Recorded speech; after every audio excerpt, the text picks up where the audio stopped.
বাংলাদেশের আসন্ন জাতীয় নির্বাচন নিয়ে চলমান রাজনৈতিক আলোচনায় এসেছে একটি গুরুত্বপূর্ণ মোড়। বিএনপির ভারপ্রাপ্ত চেয়ারম্যান ও অন্তর্বর্তী সরকারের প্রধান উপদেষ্টা ডক্টর মোহাম্মদ ইউনূসের বৈঠকের পর সময় নির্ধারিত হয়েছে ফেব্রুয়ারি।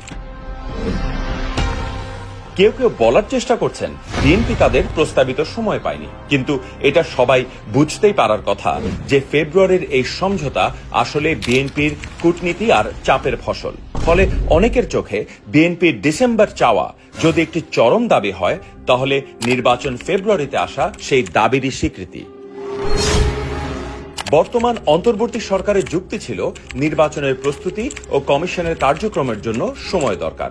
অন্যদিকে বিএনপির দাবি ছিল নির্বাচন হতে হবে শীতে। তাদের যুক্তি, শীতকালীন আবহাওয়ায় নির্বাচনী কার্যক্রম সহজ হয়, কৃষি ও শিক্ষা ব্যবস্থার ওপর চাপ কম থাকে, রমজান ও বৈশাখের আগেই নির্বাচন শেষ করা যায় এবং রাজনৈতিক স্থিতিশীলতা ফেরানো যায় দ্রুত।